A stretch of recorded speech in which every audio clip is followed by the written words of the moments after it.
Hello, I am Arwa Palasia, an educator at Maple Elementary School in Dubai. I have done my master's in biotechnology and currently pursuing my PGCE course. With my 5 years of teaching experience and previous leadership role as a Grade 1 coordinator, I deeply support student-centered learning and collaborative growth. In this presentation, I will be sharing with you my insights on instructional leadership and also critically analyzing the impact of instructional leadership on school improvement. As we are discussing about instructional leadership, it is very important for us to first understand what is instructional leadership.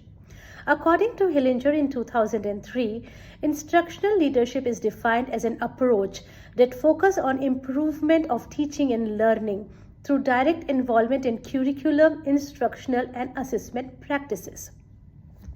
This definition clearly highlights that instructional leaders are not just the managers, but they are the active participants who shape the learning experience. According to the National Association of Elementary School Principal in USA in 2001, defines instructional leadership as a leading learning community. Instructional leadership has 4 core characteristics. These are instructional focus, vision-driven, collaborative culture, and data. Instructional leadership plays a very important role in school improvement. It improves teaching qualities, enhances student achievement, promotes a shared vision of teaching and learning, believes in building a collaborative school culture, uses data to reform and identify the learning gaps, and mentor and evaluate teaching effectively through regular classroom observation, constructive feedback, and conducting workshops for the professional development of the teachers. Instructional leadership is supported by various theories. Among that, one is transformation leadership theory. According to Leithwood and Zenzi, transformation leadership theory is defined as a leadership model that emphasizes inspiring and motivating staff through shared vision, fostering professional growth, and encouraging innovation to improve school outcome. In my own school, I have noticed how powerful it is when leaders are led by example and they genuinely trust and empower their team. It brings out creativity and collaboration. But this leadership comes with various challenges, like when the leader inspired to bring out change in the system may be resisted by others. But I believe that if transformation leadership is given valued, it has the power to bring out impactful change in teaching and learning.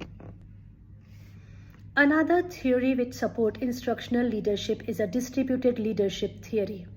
It is defined as a leadership model where responsibilities and decision making are shared among the multiple members of school community.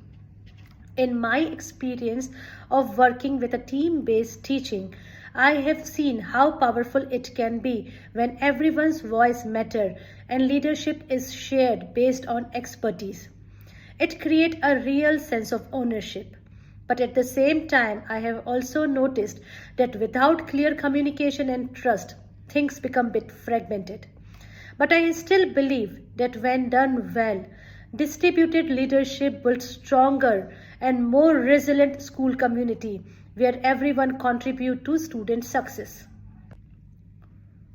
I am currently working at Maple Elementary School in Dubai. It is a private co-educational school with diverse learners. The vision of my school is to create innovative thinkers and compassionate global citizens. My school has a strong leadership structure, and our leaders uses transformative and distributed leadership approach. Their real focus is on emphasizing collaboration and shared responsibilities. Instructional leadership approach at Maple Elementary School.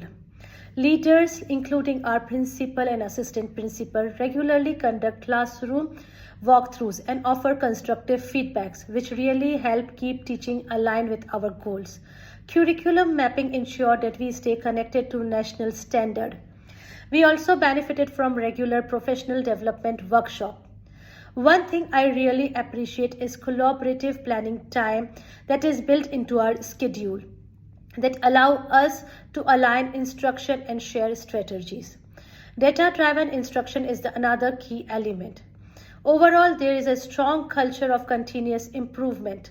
Teachers are encouraged to reflect, renovate, and maintain a growth mindset. If I were to serve as an instructional leader, my approach will begin with building a strong, trusting relationship with the teacher. I believe that open communication and mutual respect is very important in bringing out meaningful change in school environment. I would work collaboratively with the staff. Professional development will be another key area of focus. I would always aim to create opportunity that helps teachers feel empowered. And finally, I see data as a powerful tool. I use student performance data thoughtfully and make informed decisions. As an instructional leader, I would work to bring out impactful change on pedagogy and assessment. I am always passionate about creating a student-centered and inclusive classroom where differentiated instruction and inquiry-based learning is a norm.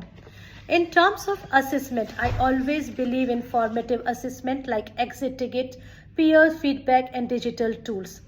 Ultimately, my goal would be to foster a reflective teaching culture, which is informed by data, responsive to student need, and always striving to close gap and uplift every student. Based on my experience in school setting, I had seen that instructional leaders faces various challenges. But identifying these challenges and adopting strategies to overcome them is very essential for effective leadership and achieving the positive student outcome. Challenges like resistance to change, time constraint, limited resources are there which act as a hurdle for instructional leaders. But there are various strategies like using data, success stories, providing professional development, improving the time management, using the available resources in a creative ways are there to overcome these challenges and support the instructional leader. As this research journey has come to an end now, I had clearly understood that instructional leadership is more than a role. It is a commitment to shape the learning experience. Understanding the different theories of instructional leadership helped to tailor my approach to meet the changing need of the school community. And by anticipating the challenges that come along with the leadership, I am ready to respond to it thoughtfully. I want to end this journey with a beautiful quotation that captures the heart of this journey, given by Simon Sinek. Leadership is not about being in charge. It is taking care of those who are in your charge. Thank you.